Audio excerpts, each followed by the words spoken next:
Kom għad il-podcast live, fl-imkien mielu mandi il-kitellu u ħantukom daqxej ta' update ta' xinu jiġri barra mishtutna. Mara kit, daw il-hearings li ġejjin fi 26.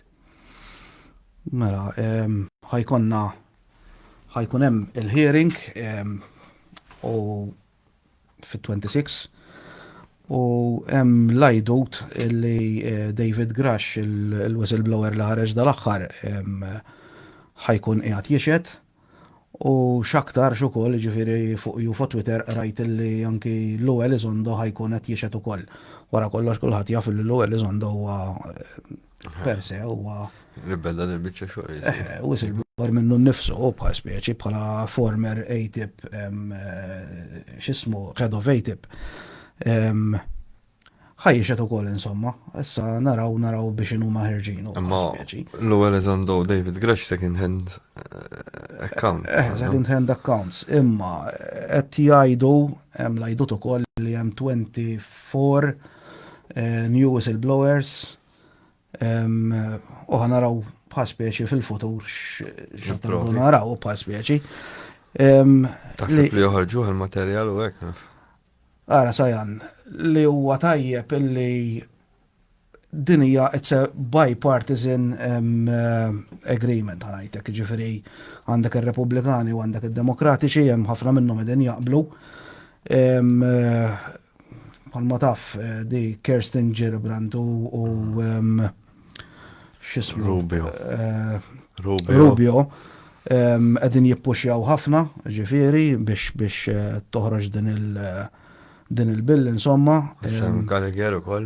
Gallagher. Ieħor ta' x'ismu bħalissa jien ninsa x'ismu. Qegħdin jippuxjaw insomma il-full disclosure. Nisperaw ma narġawx nisimgħu bħalma smajna l-aħħar u ta' qabilha ħafna affarijiet illi qisu d-dinja bdiet mill-2010 fuq il-qudiem u nsejna il-passat. Għax da kif bdejna nitkellmu l-aħħar darba, dal-fenomenu ilu jsir. Ġifieri minn dejjem mill-qedem. Minn dejjem, ġifieri jekk noqogħdu naraw anke kodba ġifieri u letteratura antika u anke pitturi sakri, pitturi ta' knisja ġifieri. Mosaics. U mosaics. U xi papiri. Dal-fenomenu ilu għaddej ġifieri snin kbar. Aħna dal-aħħar isu ħanajtek konna qegħdin nikkalkulaw il-fenomenu minn 1947 law minn Roswell law, mentri fil-verità nafu li Roswell mhuwiex l-ewwel każ. L-ewwel każ. Trinity. Qablu kien hemm Aurora, Trinity, tarġa' qablu kien hemm tal-Italja li issa sirna nafu tal-Vatikan. tal-1933. X'aktarx dawk il-Vatikan kienu jafu bihom ukoll. Eżatt, dika wkoll dika qal anki David Grush, Ross Coulthard. U ma ninsewx illi hemm anki dak il-każ ta' Texas ġewwa Aurora tal-1819 meta għatem an unmarked grave insomma li għadhom iżoruha ħafna lissa llum ġifieri. Sabu ħafna. Sabu l-materjali ġol-bir, ma bħala da isotopes, mhux bħala. Sabu li kien hemm radioactive material ħanajtek. Għax dak iż-żmien qabdu ramew kollox ġobir ħasbu li beda jmutilhom l-annimali u anke kien hemm xi nies li mardu. Ma insomma, waħda mill-affarijiet jiena li raġat ħarġet bombshell ġdida dal-aħħar meta Ross Coulthard kien qiegħed mistieden fuq podcast ta' Project Unity ma' ġej. U dana ġej jekk il-podcaster insomma u ħareġ mistoqsija, mhux mistoqsija fil-verità, għax bdew jgħidu għallu mbagħad ikun hemm għallu 6 xhur għallu sakemm għallu jgħaddi din il-bill u ħafna minn dal-affarijiet. Qabes il-prezentatur insomma ġej u għallu ma they have 6 months enough time speċi to hide the proof insomma għallu biex imexxu għax dan bdew jitkellmu fuq dawn ħanajtek il-crashed UFOs illi għandhom għand private contractors insomma. Lockheed Martin. Qed jissemmu ovvjament Lockheed Martin u nafu li Lockheed Martin ħafna midrabi ġifieri tkellmu ħafna wkoll u għalaw kontroversja b'dak li qalu insomma. Ma kien qal kellhom it-teknoloġija li To bring it home. jitihom. Eżatt, dik kien qala iwa niftakara. Għalhekk qed ngħidlek dawn dejjem jaqalaw tip ta' kontroversja. Li kont ħanajlek insomma u da għallu ġifieri daw għallu ħajkollhom għallu 6 xhur għallu biex jaħbuhom għallu allura. Għallu ċans biex jaħbuhom qabess Ross għallu għall-ewwel waqaf. Osud bissemek isu ħajtiħ scoop għax notajtu li isu ħajtiħ scoop u għallu what if I told you? Għallu that this shit is so big. Għallu that they cannot move it. Qabess, ġejju għallu how big is big. Kienet. Għallu so damn big, għallu that they built, għallu a building around it. Ġda għedin nitkelmu struttura enormi għanajtek. Ma jistawx iċaqalquwa. U għallu koll, għax għallu tini xaħġa oħra, għallu tini xie tip informazzjoni oħra. Għallu koll, għallu l-unika ħaġa għallu nistanajlek, għallu li jgħad barra minn xtutna, ġifiri barra mill-Amerika, ġo pajjiż ieħor, għallu impossibli ċaqal u għax tantu kbir, ġifiri ma tistax bil-Malti ċaqal u minn ma jindunaw in-nies bħal spieċi. Kienet ħanajtek xokkanti ħafna dil-statement, insomma, kienet interessanti ħafna. Taħseb li dak l-istess xaħġa li jem private industry li t-teħles minn wieħed minnhom? Għal dak fil-fatt bdew jitkellmu, għal dak beda. Ejjem fimtu ħsibt li hemm xi UFO ieħor u mbagħad hemm xi UFO ieħor li jridu jbijawh. Li ara, huma skont dejjem id-dokumenti li qegħdin joħorġu dal-aħħar qed jgħidu li hemm l-aħħar darba qal 12 x'ismu David Grush, issa din jgħidu li hemm xi 121 bejn parts, bejn drones, whatever għajdulhom li trid. Kien hemm minnhom li twaqqgħu waqt interessanti dejja saqsuha. Meta kien Jeremy Corbyn qal li huma tiwaqqgħu dawk li jkollhom payloads biss. Tiftakara dik? Niftakara. Fil-verità. U minnhom qas jiġbruhom qal. Ara kien hemm ukoll li qalu li ħafna minnhom qed jitħallew, jinżlu jillandjaw jitħallew unattended. Jiena again sajjem bħal matlek l-aħħar darba. Ma nistax nifhimhom dawn l-affarijiet. Il-verità ħadd ma jaf x'inhi. Aħna hawnhekk ġast qegħdin bħal pappagalli nirrepetu l-informazzjoni li nafu u nispekulaw x'naħsbu għajtek. Però li huwa ċert huwa li Lou Elizondo f'podcast ieħor ma' Kerjai Mangel u ma' Tow fil-podcast Tow Theories of Everything għal minn ma jafx bih podcast tajjeb ħafna.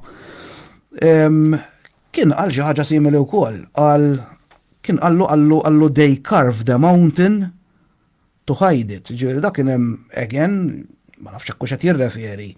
Hekk qed ngħid li huma din jirreferu għall-istess soġġett jew qed jirreferi għal xi ħanajtek għajdlu li trid ħafru montanja. Li karvjaw ħafru montanja bħal speċi biex jattuh. Niftakar kien hemm dak meta beda jgħid qal immaġina issib Boeing 757 għal ġo piramida xi ħaġa għal ġo King's Tomb insomma għal x'qed jagħmel hemm għax apparently dan li beda jsemmilu Elizondo kien ilu hemmhekk ħafna ġifieri kien bħalma kien qal Bob Lazar, an archaeological find. Waqt ta' Joe Rogan. Waqt ta' Joe Rogan, eżatt, ta' Joe Rogan. Kanna dik il-mistoqsija kienet. Imma n-nies lesti għal dawn l-affarijiet. Lesti taħseb kif? Ifimni, dana ħajkun an ontological shock, ġifiri dinja aħna il-verità ma nafujiex, imma nagħmlu mod dan toħroġ il-verità xi darba li jiena nemmen li qatt ma toħroġ il-verità kollha.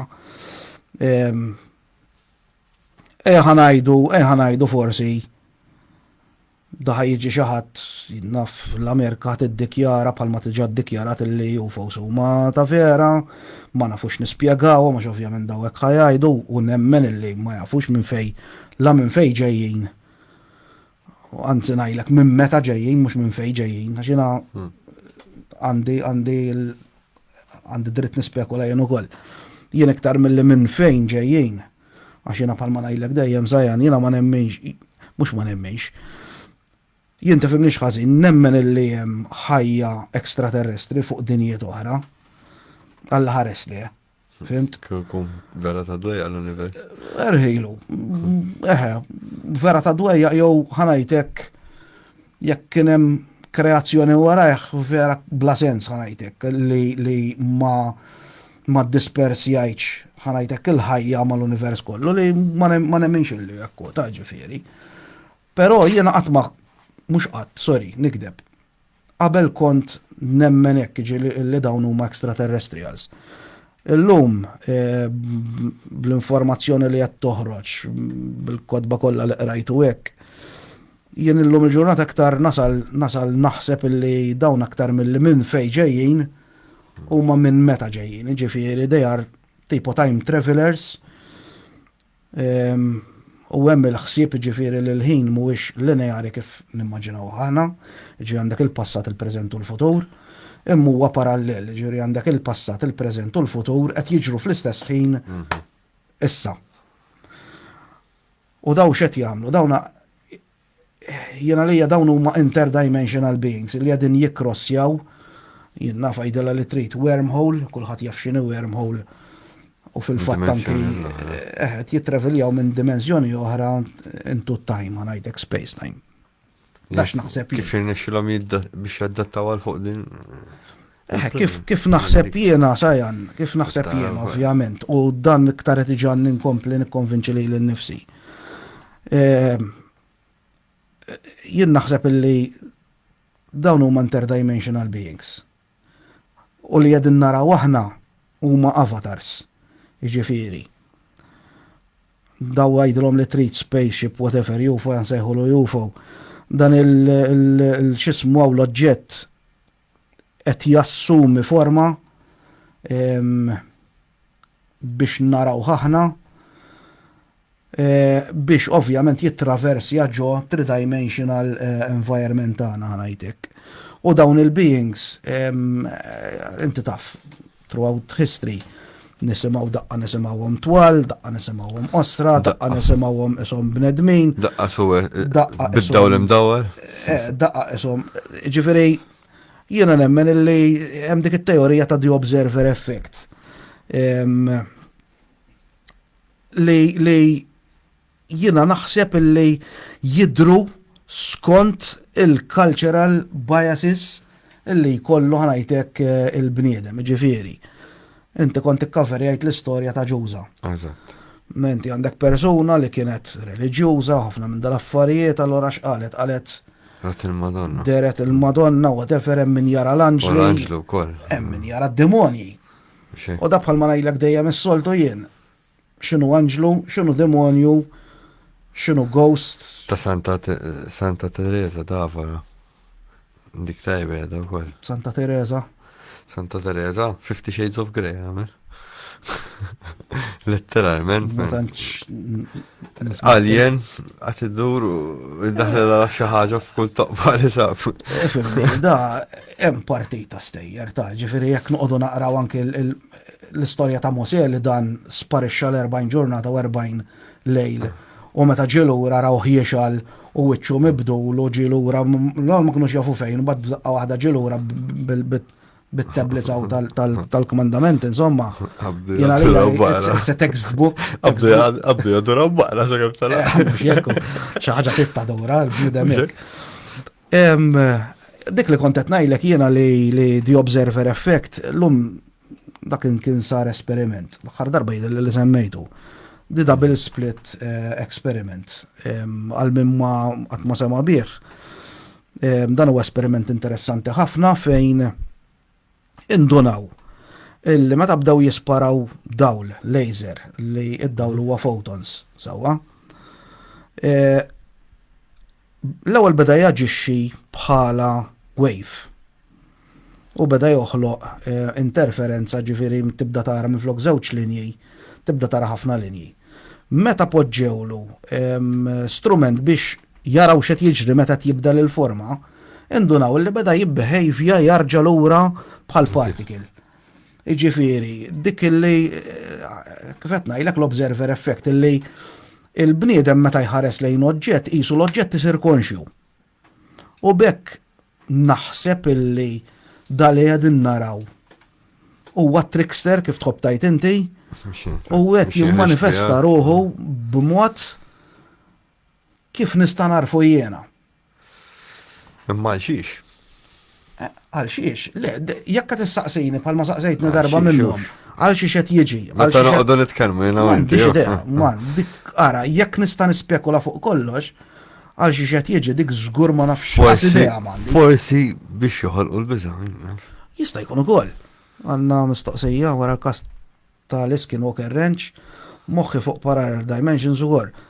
Der il-Bigfoot hemmhekk fil-leader fil-le jimxi bejn id-dimensions bħal il-klip il-kbar li ra orrejt.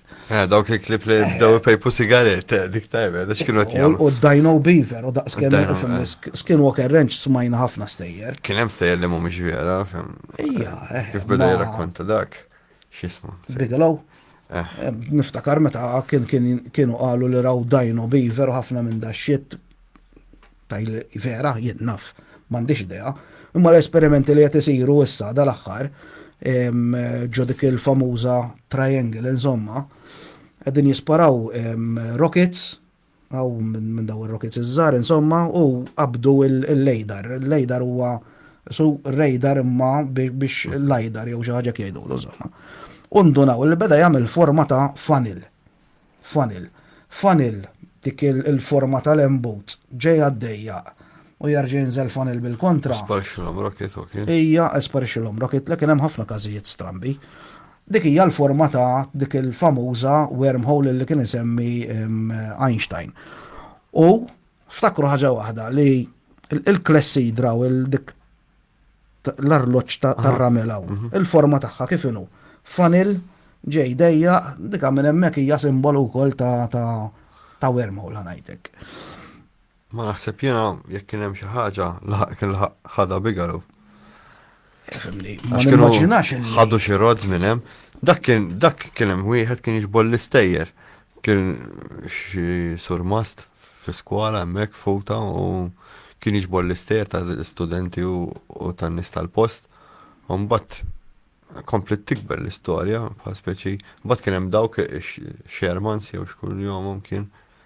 Il-familja. Il-familja. Dak kienu jaraw ħafna affarijiet. Skinwalker Ranch mhux l-unika post hemm iċ-Ċajna, hemm Baghdad. Hemm ħafna postijiet illi għandna u Malta wkoll. Malta. Fimni, wormholes smajna każijiet strambi ħafna anke ġo Russja, kien hemm darba kien hemm persuna li dideret out of nowhere, ġifieri kienet libsa uniformi li qatt maraw bħala, kellu identity card ta' pajjiż li qatt maraw bħalu, passaport. Ġifieri hemm ħafna każijiet ta' time travelers u da ovvjament. Beda jippunta lej Franza għandek bħala. Beda jippunta lej post fejn ma kienx jeżisti, beda jsemmi isem. Franza kienet. M'għandix idea nsejtu l-każ. Imma fimni, naħseb li time travel hija il-wormholes it's possible. Li kont qed ngħidlek l-ewwel fuq tal-interdimensional beings ma ninsewx ukoll. Għax għalhekk jiena qed illum il-ġurnata isni mhux qed nikkonvinċi ruħi ta' ma ġanni naħseb illi daw l-interdimensional beings u meta noqogħdu nsemmu angels and demons li Aleister Crowley li kien għal minn ma forsi qatt ma sema bih Google jaħ kien magician, satanist, whatever I lo treat. Fil-1918 kien għamel ritual, għamal antraħ għamal antraħ ritual xaħġek. Dak li kien jagħmel ta' Madonna. Bl-alkamiju hekk. Alchemist kien alchemist Lester Crowley. Kien xi baroni jew x'kien. Le, kien tek sewa, ġifieri. Daka jgħidu jekk hux vera ma nafx li meta kienet imut, ġifieri jiena mort fil-post fejn miet. Melux 2019. Hastings l-Ingilterra dak miet ġo sptar. Illum il-ġurnata sar bar.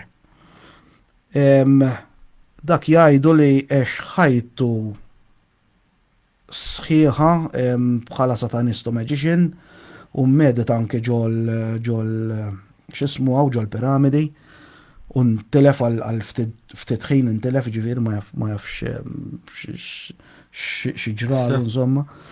Insomma ħafna stejjer fuq. Dan insomma kien għamel dan ir-ritwal fejn kien immanifesta insomma kien iċċenelja dil-entità li kien jisima l-LAM, LAM, eżatt. U meta pinġieħ, sa dan id-din nitkellmu 1918, ġiviri kien ħafna qabel ma bdejna nisimaw b'dawn il-figuri grey aliens bħalma nafuhom li hemm fuq il-ktib ta' Communion u ta' Schreiber, insomma dak il-Almond Face, Almond Dice, da iktar ritratta l-em, għal-minnat jismana Google jaħ, jikteb Lester Crowley l-em, L-A-M, li ġejja mill-kelma minna li leader għandikun għalek Dalai Lama, ġejja l-kelma, jidilli, jew messenger, xaħġek insomma, whatever. Dan huwa Grey Alien, ġiviri dan il-nexxilu jiċċenilja dan il-Grey Alien insomma. Whatever. Astja. Bekk l-Indian Post The Monkey People li sejħulu. Ġili smajt bija. Anki hemm dawk il-figuri milux tellajta fuq il-page. Edin l-impinġin ġo kejf. Mela, the Great Cave ta' Nsejt, xisima. Imma Grey Aliens, again. U jek tara tal-ħajpuġijum, dawk lajlejn.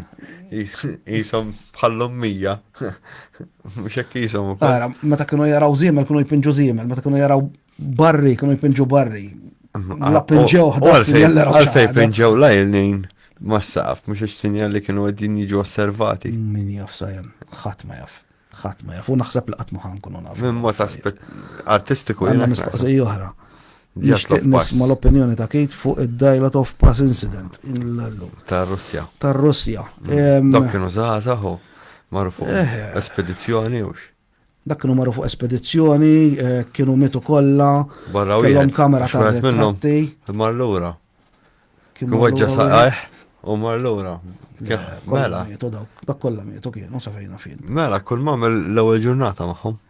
Orrajt, imma meta ġara li ġara insomma kienu mitu kollha.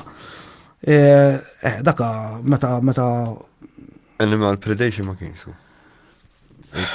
Hemm min jgħid li kien hemm każ ta' attakk minn xi annimal jew għajlu li trid Bigfoot Yeti. Russja. Il-fatt huwa li meta sabulhom il-kamera u żviluppaw ir-ritratti, tidher figura ta' xi ħaġa humanoid ġifieri kbira ġo silġ u anke fid-djarji tagħhom kitbu li jraw xi annimal jew kreatura stramba. Kollha kienu mejtin b'mod stramb. Issa, bħalma hemm l-idea li qegħdin nitkellmu fuq, hemm l-idea l-oħra li daw mietu bil-xtajdila u frostbite. Ġifiri, il-verta ħadd ma jaf eżatt, again ġifiri. Però xaħġa stramba kien hemm. Għax kieku ma kienux xi ħajjitbu fid-djarju tagħhom. Dak minux ra dokumentarju fuqhom kien hemm kellhom il-ħwejjeġ imħawdin kollha. Jiġifieri daw jisom qabdu l-ħwejjeġ ħarġu minn ġottenet tagħhom, ma ninsewx illi min jaf ma nafx kemm il-minus degrees Celsius f'dak is-silġ. Tista' timmaġina woodlam da tinsix illum l-apparat tal-lum. Dak każ interessanti, kont rajt ħafna fuq. Konna din nitkellmu l-ewwel fuq ta' il-każ ta' li qbadnieh issa l-ewwel darba li għamilna l-live ta' Mussolini. Ta' Mussolini. Għal minn ma Fuq jafx, il-duċe. da David Grush raġa semma dan il-UFO li jgħidu crash jew ħanajtek il-Lendja fil-1933 ġewwa Magenta North of Italy ġo Varese insomma. U xi ħaġa forsi l-nies ma jafux hija li Roberto Pinotti li huwa l-President tal-KUN li huwa ċ-Ċentru Ufoloġiku Nazzjonali tal-Italja fil-1996 dana kien irċieva anonimament dokumenti li ġew autentikati u anki Lou Elizondo fil-podcast jekk musser żbal ta' Kerġaj anki li tkellem fuqha u qal li dawk ġew autentikati li kienu vera insomma. U ġo fihom. Għamil żmien ngħid dik xi hoax fake kienet. Għal-bidu għek tibda taħseb, imma daw għamlu t-testijiet letterament fuq il-linka fuq il-karta u sabu anki il-bolol li kienem, għax kienem minnom kienu postcards. U kienem minnom li kienu witri jak tidħol fuq il-website ta' Roberto Pinotti, insomma, s-sib l-informazzjoni kollha. U da fil-1996, insomma, Roberto Pinotti u l-Sony kienu qabdu jistudjaw fuq il-kas u hemm miktub ġifieri li dak iż-żmien Mussolini fil-1933 kien ordna li ssir grupp speċjali li kienu jsejħulu Gabinetto SR 33. SR nsejt eżatt bil-kelma bil-Taljan x'kienet tfisser 33 għax hija s-sena. U dak kien ħedet minn Guglielmo Marconi, għal minn ma jafx Guglielmo Marconi dak li kien inventa il-radio. Xi ħaġa interessanti xi 8 snin wara, jew xi 5 snin wara, Marconi kien inventa dak il-famuż Death Ray. Li meta għamel l-esperiment jekk mhux sejjer żball fil-1937 kien. Ġo triq Roma Ostia li letteralment weħħel il-karozzi kollha l-ajruplani u anke tankers tal-gwerra u tankijiet tal-gwerra. Letteralment waqfu jaħdmu, din aħna nafuha nisimgħu f'każijiet. Kienu mitruxini, so. Le, dana ma kienitx arma ħanajtek li just letteralment ġemd di electronics whatever tal-karozzi u tal-tankiet ta' dak iż-żmien insomma. Tunguska event, xaħta tisaqsi fuq Tunguska event. Again, no dika jiena ma naħsibx mill rajt Tunguska event jaħsbu li kienet xi meteor li waqat u minn flok splodiet mal-impact mal-art, splodiet in arja ġifieri u splodiet fl-atmosfera u l-blast tagħha letteralment tifletinjat il-foresta kollha ġo Tunguska. Ma nafx insejt. Blamment ma niftakarix. Ma naf li qrajt fuqha meta dak iż-żmien kienu jaħsbu li kien krexxa xi ħaġa, mentri llum il-ġurnata din jaħsbu li kienet meteor letteralment splodit fil-xismu. Marco biex intara ma kopja lil Tesla, ma hija. Vera. True story. True story. Ekku, ma biex in-nies għax Marconi kulħadd ngħidlek jassoċjah mal-radio ekku. Xi ħaġa kurjuża li mill-littri mill-djarju tal-mara ta' Mussolini sabu li Mussolini kien jibża ħafna illi dan is-segret joħroġ ta' dan il-UFO ta' 1933. U kien ħareġ direttivi personali illi l-ebda ġurnalist ma jista' jikkaverja dan l-event dak iż-żmien jeħel il-ħabs u jekk hemm xi ħadd illi ra u jinqabad jitkellem fuqha again jeħel il-ħabs. Assja. Ejja, daka kien ħada bis-serjetà. U mietet l-istorja. Mietet, u għax inti ovvjament jekk inti ma jkunx hemm min. Da Palma jekk inti tgħid l-istorja, jien użammejta jiena u jiena qed nibża nitkellem ma' Mirko pereżempju, u Mirko ma ngħidlux. U jiena mitt biżmien, mela fimt sigrit mitmiegħi u mitmiegħek ukoll. Ġifieri dana kieku m'hemmx daw id-dokumenti li kienu ntbagħtu anonimament il-Roberto Pinotti. Ma Kieku- mux l-unika kas ta' avvistament. Għax fil-1913 u 1914 kienu jaħsbu li kienu hotel balloons bid-dwar. Biex ta' karadi. Ejja. Mentri kienu hotel balloon ma kienx immanuvra hekk. Mhux hekk bħal balloons li smajna dal-aħħar hawn li Alla jberek meta tfuqhom ma' wkoll illi waqqgħu erba' wieħed minnhom qed jisejħulu Chinese balloon hawn insomma. Li naħseb dika kienet dika għalija jien. Għet minnom bdew jgħidu li xi ħaġa ta' tfal u xi proġett ta' tfal. Alla jberek ma smajna xejn iżjed fuqhom u Alla jberek kien xi ħaġa li ma nistax nifhimha jien illi meta kien hemm il-ġurnalisti qegħdin jistaqsu lill-rappreżentant tal-White House insomma nsejt x'ismu. Alla jberek ħadd ma beda jedres the elephant in the room, mbagħad qam wieħed mill-ġurnalisti u għallu do you exclude għallu li dawn il-balloons huma balloons xej u ma sejħilhom extraterrestri u għallu sissa ma nafu xej għallu però għallu ma nistgħux nirritrivjawhom. Nafx, Alla jberek. Kif ma tistax titrivi? Alla jberek ma tistax tirritrivjawhom. U ifhimni dawna tal-ewwel Chinese balloon rajna filmati hemm TikTok mifquh, YouTube mifquh, Facebook mifquh b'ritratti u videos. Dak li ma nixlux joqtu b'dik il-missera bil-krus missera.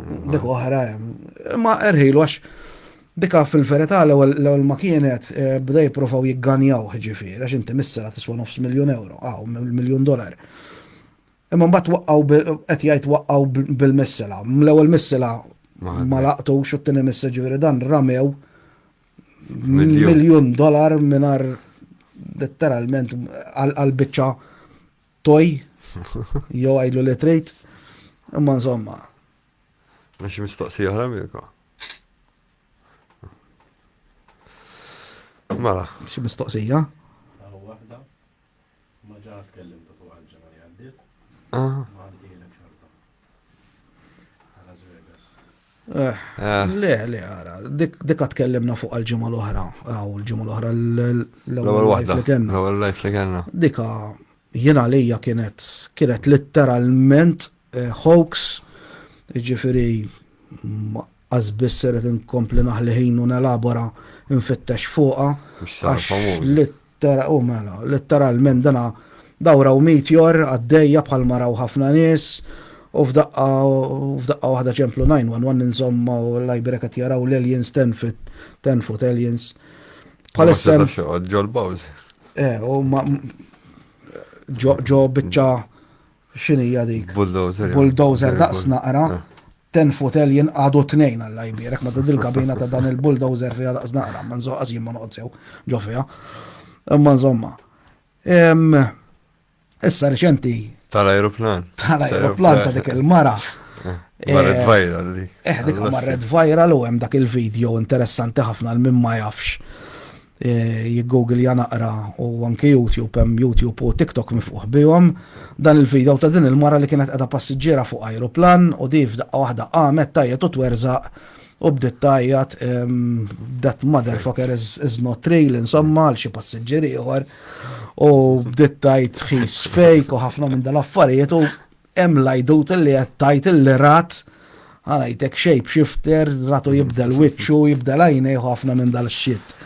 Hemm iktar minn video wieħed, jiena rajt 3 videos differenti minn angoli ovvjament minn passiġġiera differenti minn ġol aeroplan. Però għodu attenti għax hemm video ieħor ta' dak ir-raġel green hoodie. U meta tara l-ġiex videos flimkien. Hemm video ieħor ma nafx hekk tafx bih. Le, ma rajtux. Da qed jgħidu li kien hemm raġel bil-green hoodie. U da xi ħadd fuq TikTok u qiegħed viral ukoll tefa' dan il-video tar-raġel bil-hoodie qed jatti wiċċu qiegħed hekk.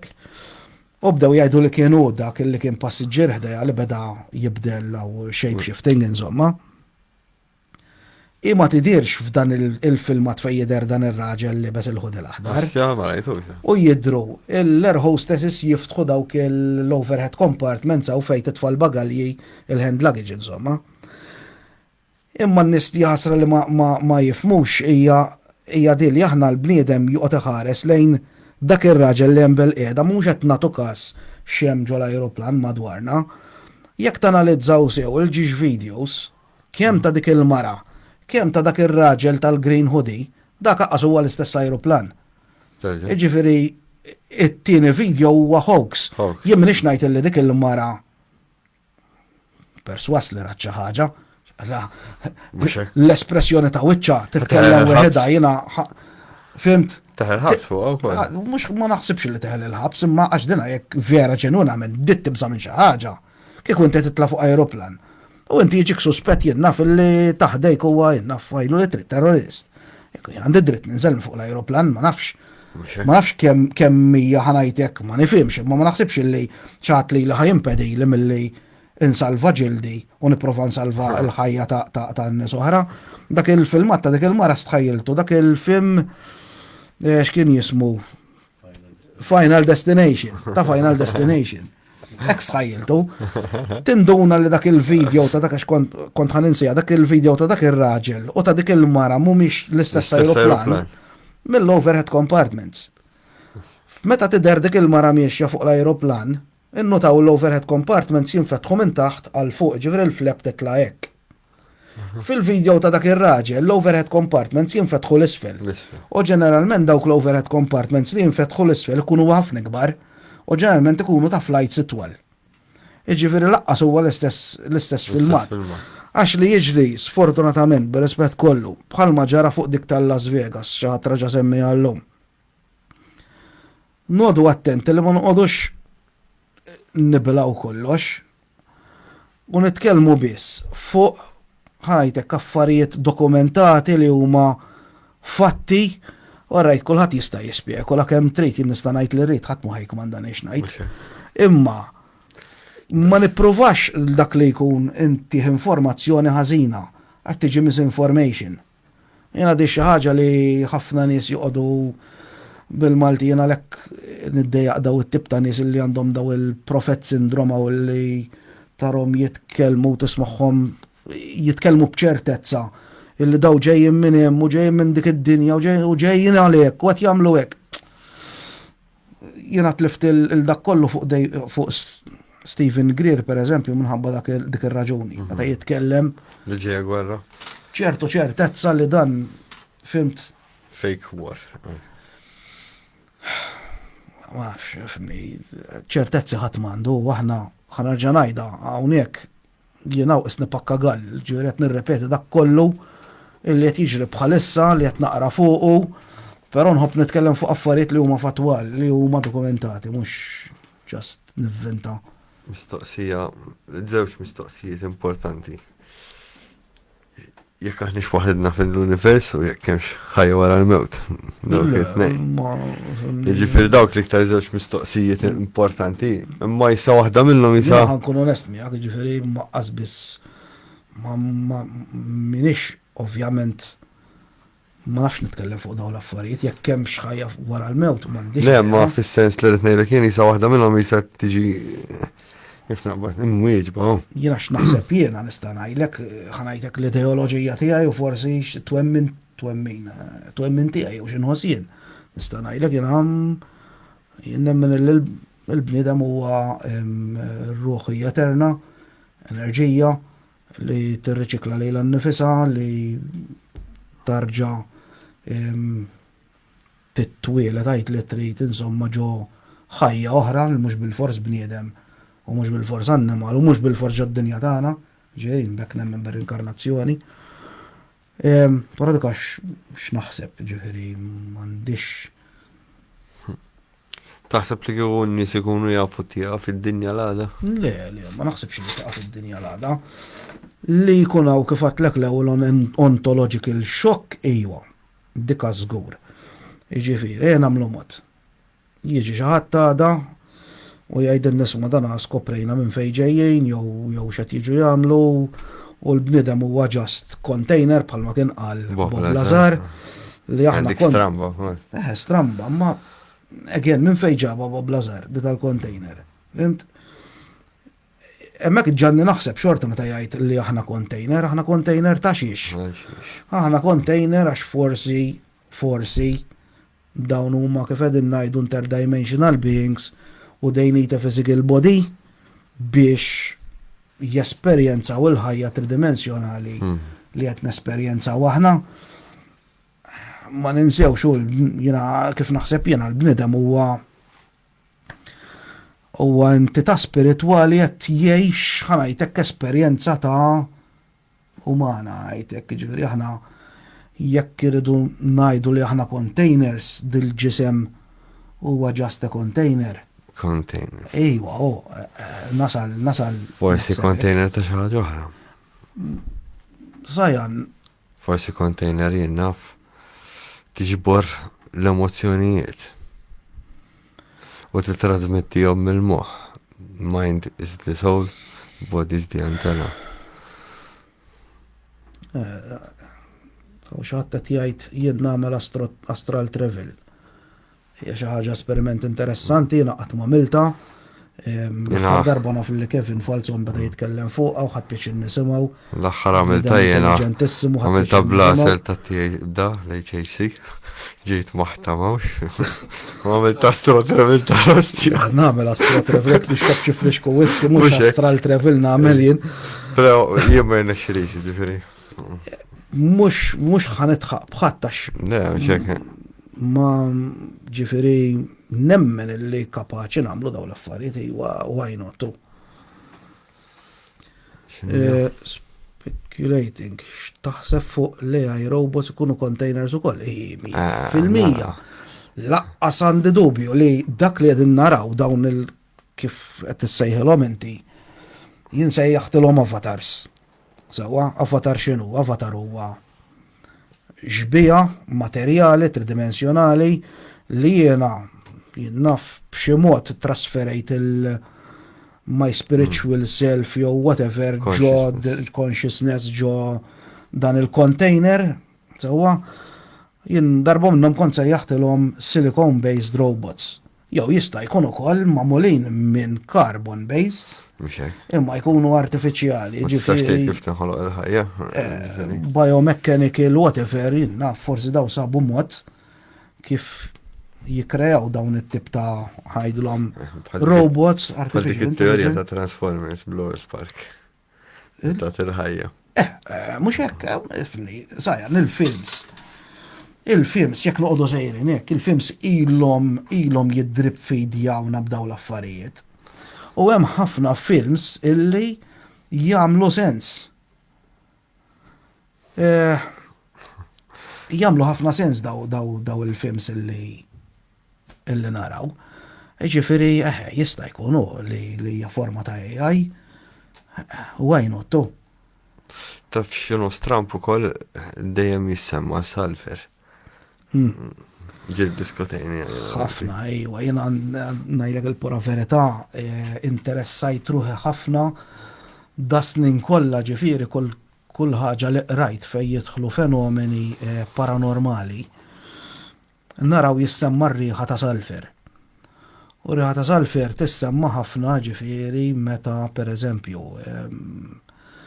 jaraw UFO, whatever. Kraxxa UFO. Naf ta' Vargina, per eżempju. Anki ta' xismu, ta' Roswell. Ta' Roswell. Daw jaħsbu li kienu ilhom mejta. Allura lek daw jaħsbu li kien hemm dik ir-rieħa, mentri fil-verità ma kienux ilhom. Ħafna. Eżatt. Ġifieri. Le-reħa ta' salfer hija komuni ħafna. Ġeneralment reħa ta' salfer inxommuha anki meta jkun hemm manifestazzjoni demonijaka. Semmejni għal-axħar darba. Semmejni għal-axħar darba. Missa l-materjal għandu riħa ta' salfer u salfer based.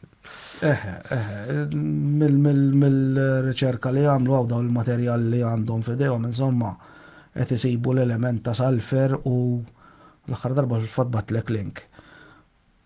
Biċċiet mill-li għandhom minn dak il-memory material, dak il-famuż memory material li meta tafġu jarġa' jiġi lura. Meta dik it-tifla li dak iż-żmien kienet tifla ovvjament, meta missiera kellu fidejh dak il-materjal u bdiet tilab bih din it-tifla li qalet qed tilab b'xi ħaġa li kienet daqs nsejda xiex qalet li kienet, qalet imma isek m'għandek xejn fidejk. Lum il-ġurnata għandna grafin li hija l-istess ħanajtek tar oġġett naqra kbir imma il-weightless. U qalet meta bdejt nikkerljaħ u nitilqu minn idi qalek l-għonet ma sibt xejn fidi. Meta rġajt ftaħt idi, infetħet qalet u għamlet riħa ta' salfer. Ma nafx jekk tiftakarx. Jew rajt xi ktieb ta' Trinity, The Best Kept Secret. Dik Valja. it-tifla bdiet tagħmilhom dan hawn, it-tfal bdew jagħmluhom mal-Christmas tree. Niftakar. L-istess materjal. L-istess materjal hija. Ġifieri. U kellu dak ix-xar jixal. L-Angel Hair, m'hemm xi ħadd isejjaħlu Angel Hair. U kien hemm dak li meta bdew jagħmlu night vision ukoll minnhom. Kien hemm. Kien il-Corso. Jgħidu l-Night Vision ta' Philip Corso fil-ktieb kienu qalu l-Night Vision goggles ġejja minn teknoloġija ħajtek. Mill-lens. Bħalma fiber optic u xi. Ma fiber optic kien hawn qabel, kien diġà avvintat. Fiber optic. Da li semmi Philip Corso. Silvio. Hawk. Have you got the corona? It's device which is hidden in the coronavisor. Għal dak ara ħatta night vision. Ta' night vision, għalli. Ija l-coronavisor dika jgħidu li kienet tara l-futur. Le, kienet a time travel machine. Ma dana again, u dana jgħu. Dak ir-ritratti moħodin minn fuq pitturi għandiku. Dik li semmi Silvio. Ġifieri diġà. Fil-fatt hemm liġi ġol-Vatikan li dak iż-żmien il-Papa ta' dak iż-żmien kien ħareġ liġi. Il-lek xaħat jinqabad fil-possess ta' time travel machine. Eżatt, time travel machine jeħel il-ħabs tal-Vatikan, jeħel ovvjament ġol-Vatikan. Mela. Da il-verità ħadd ma jaf, kux vera jew le. Però ġieli qrajt fuq għadi. Kemm jibżgħu ġifieri, ħabsek ikollok magneta isek qed tgħid jien naf jekk għandek goblin id-dar teħel il-ħabs. Time travel ħadd ma jaf kux possibbli. Issa paper mathematically jaħsbu li huwa possibbli. Mhux hekk. On paper imma xjenza jisa stolja dal-aħħar għax mhux qed jagħmlu l-esperiment, just theoretical. Fimni, sinjal li m'hemmx flus fiha. Għax scientists they follow money. They follow money, ġifieri. Ma jkunx hemm ma tagħmilx flus tmur lura jew l-qudiem. Min jaf sajan, min jaf. Min jaf xiġri kuku vera teżisti kuku jkolli mmur lura fil-passat jien naf. Tagħmel xi pudina. Tagħmel xi pudina, naf toħloq xi timeline oħra pereżempju. Jew tibdel din it-timeline li ma nafx m'għandix idea. M'għandix idea. Fuq xi ħedna ndiskutu żjed bħalissa. Fuq ta' x'ismu staqtin saqsik il-pilots il-bands ma kienx hemm pilots kellhom ħruq fuq Close Encounters. Ma li UFOs. Dak taħseb li ħajtkellmu fuq. Ifhimni. Gary Nolan fuq dawk l-affarijiet kien anke kteb xi papers fuq hawn intervista partita nies pilots illi kellhom ħruq minn radioactivity ġew close contact ma' dawn il-UFOs. Rridu il-gvern, no? Eżatt, ma naħseb xejn fitxex. Ma nafux x'ħajjiġri fil-hearing li ġejja ta' 26 din għandha fit-tul ta' min jaf jiġifieri kemm tfadlilna nisimgħu u they will buy time żgur ġifieri u sakemm ma narġgħux nisimgħu xi kummedji oħrajn bħalma bdejna nisimgħu fil-hearing l-aħħar waħda li ma qalu xejn ġdid, anzi bdew jippruvaw juruna. X'imbeda jsaqsih dak Gallagher għaw askin jaf kwart tal-affarijiet. Sean Kirkpatrick qiegħed hemmhekk letteralment ma' pupazz jien għalija. Ma nafx qed jagħmel hemm fil-verità. Sakemm mhux qed iżommu ħlura l-informazzjoni. Għax Kompartimentalizzata, tal-Pentagon kif l-informazzjoni, tkellimna jaħsbu li huma xjatin tal-Pentagon jiġifieri. Mux tal-Pentagon, il-Kongress, hemm ħafna mill-Kongress illi ma jridux illi nkunu nafu l-verita għax huma jemnu li huma demonic beings. Ġajja Jista' jkunu. Ma bħalma jistgħu jkunu demonic, jistgħu jkunu angelic beings. Forsi jkun trik. Jista' jkun ukoll.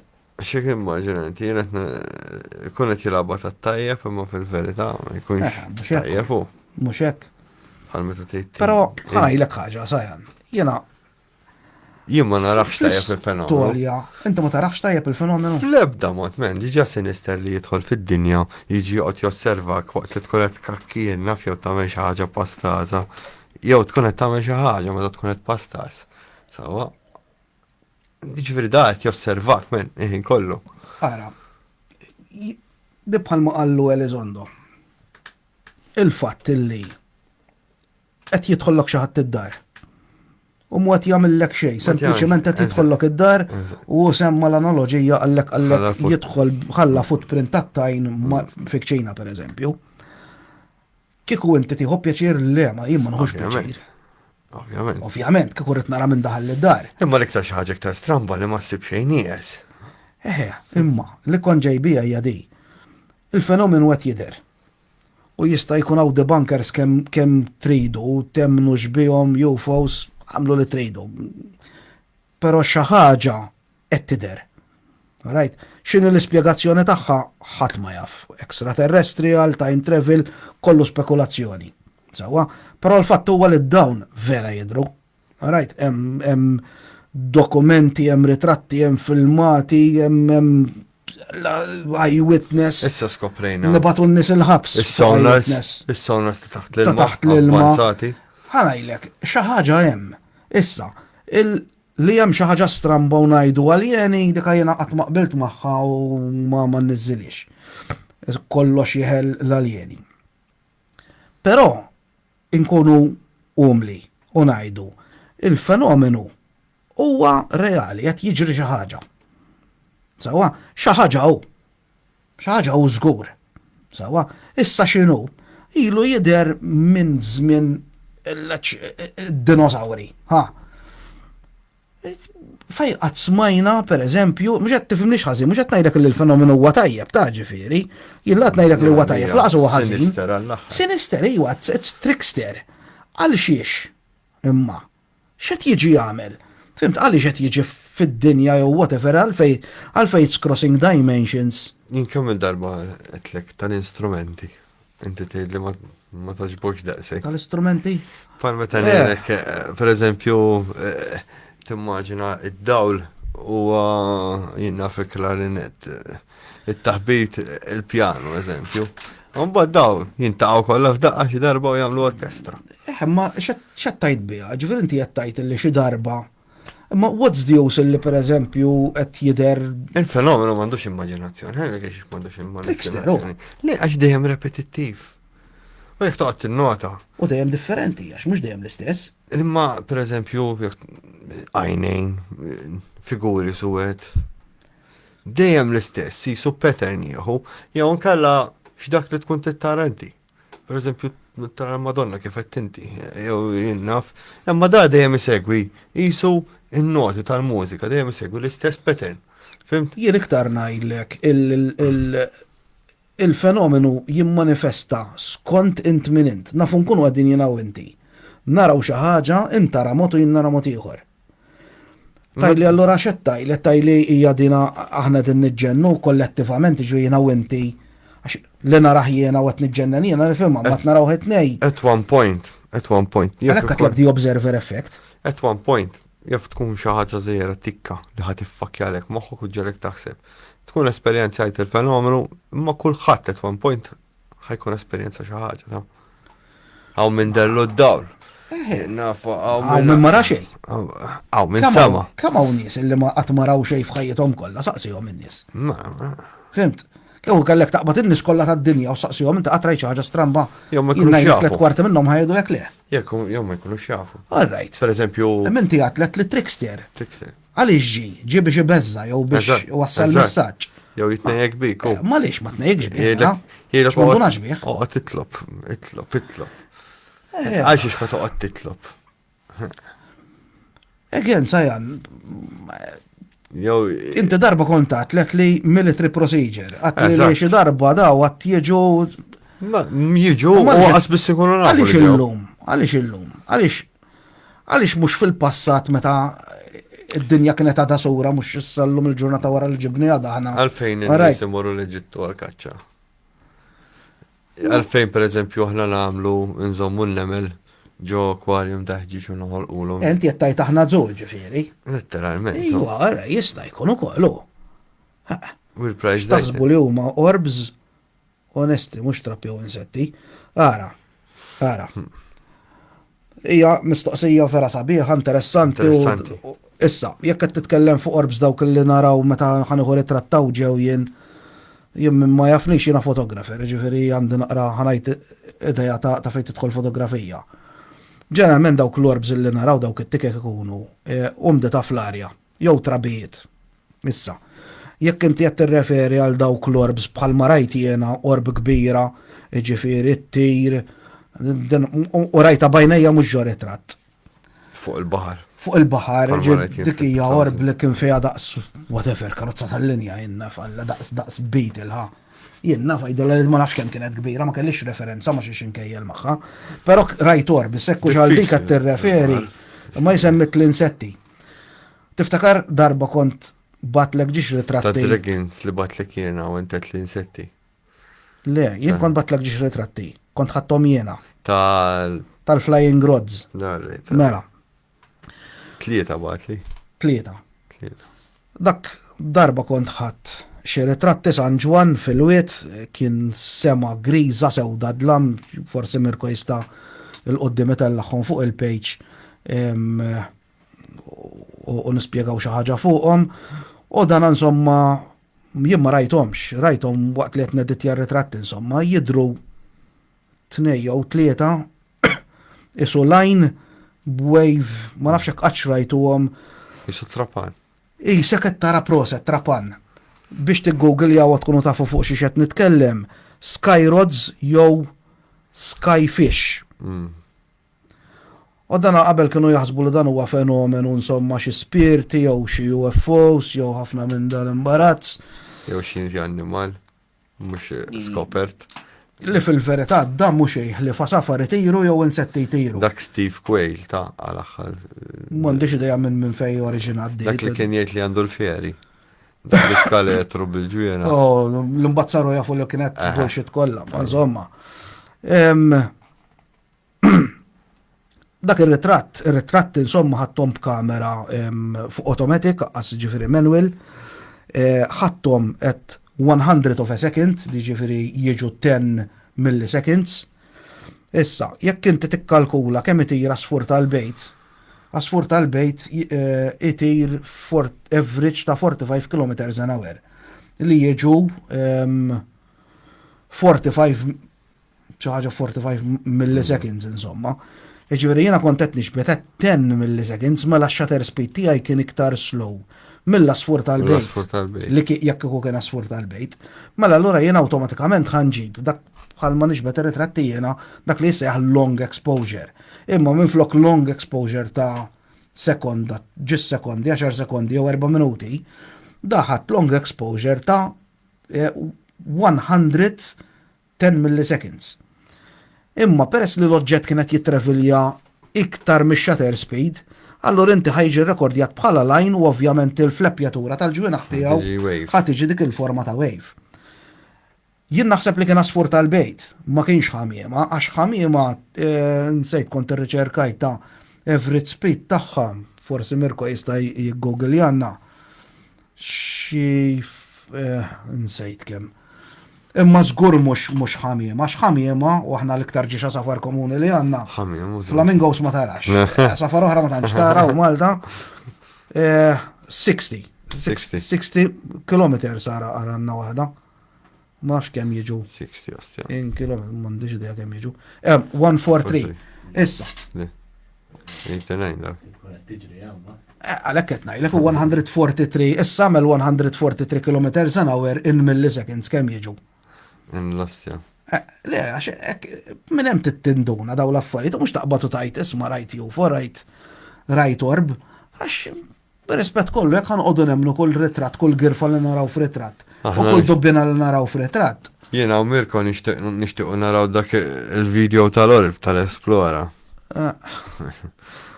Forsi dan jkun hemm xi ħadd hemm barra jkun Film jistgħu convert. narawh. Insomma, ħammi ma żgur miex, l-asfur tal-bejt jitravelja 43 km/h, Mhux hekk. u jien kont qed nixbet at 100 of a second li jiġu 10 milliseconds, jiena ġibtu Blair line sewda. Aħseb wara ħamiema kif naħseb ħamiema qas kienet tiġi tidher ġor ritratt. Għax Fimt. kienu dom miftuħ ix-xader. Miftuħ ix-xater. Issa daw jidru daw l-sky rods għajdilometri, skyfish jidru anke f'videos. Hemmhekk no, hekk inti għandek il-frames per second. Video magħmul minn ħafna ritratti frames per second.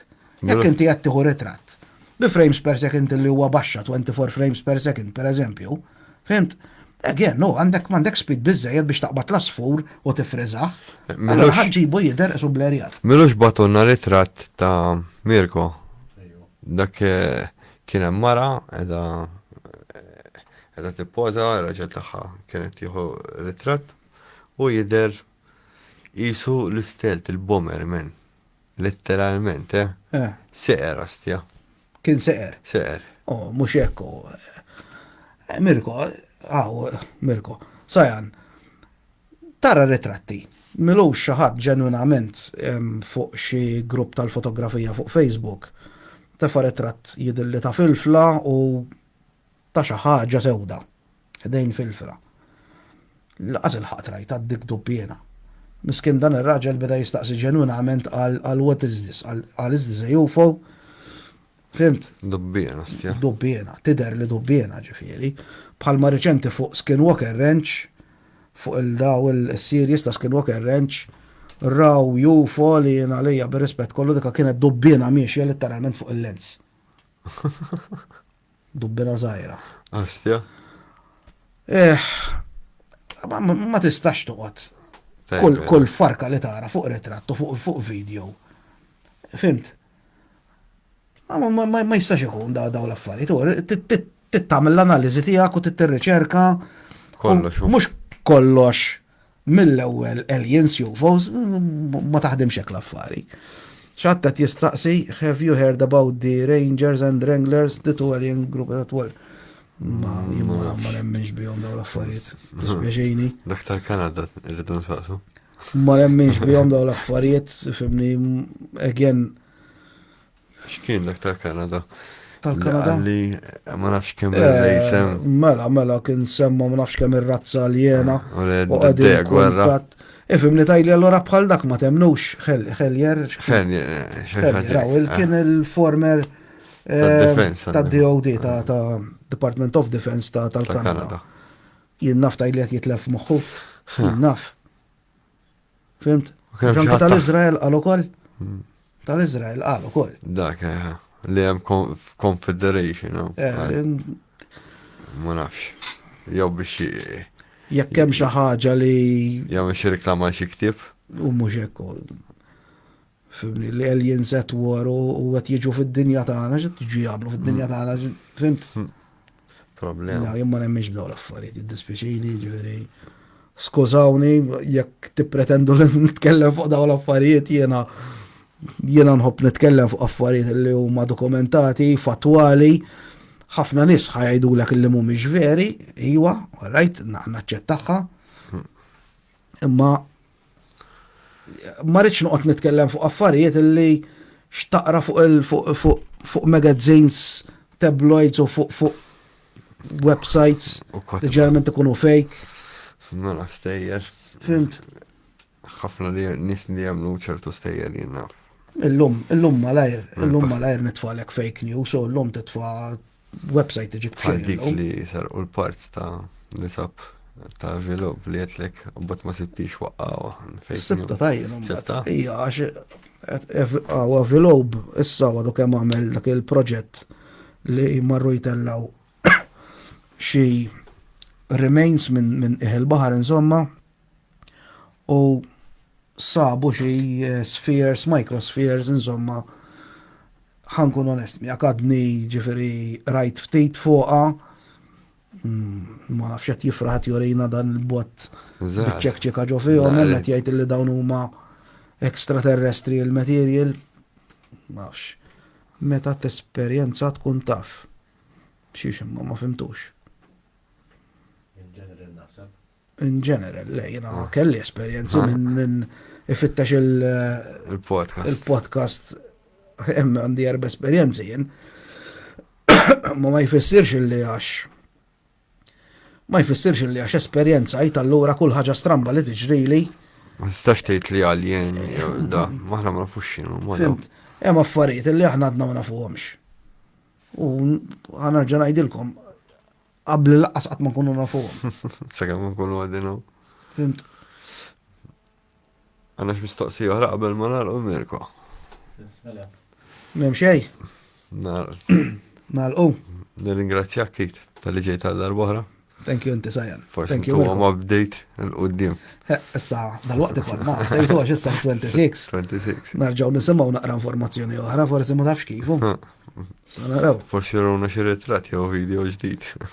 L-ewwel Elizondo qal illi għandhom ritratti u filmati 4K 4K. u għallek ukoll għallek anki occupants jidru.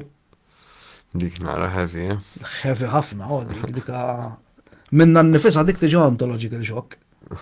Anki jiena stess ġu inti ċert. Ġifieri aħna li qegħdin. Rajt xi ħaġa stramba. Tix tifhimni. Imma anki jiena u inti li qegħdin f'dan is-suġġett ninteressaw ruħna u naqraw u nirriċerkaw, jekk niġu black on white, naħseb jiena xi ħadd jorina xi ħaġa. And it's proven li dak li qegħdin naraw huwa vera, jien minn innifsi naħseb jiena ħanħu xokk. Naħseb. U naħseb anke inti. Mhux hekk heavy jew l-ħaġa. Nirringrazzjakom tal-li kontu magħna u ntaqgħu għal darba oħra.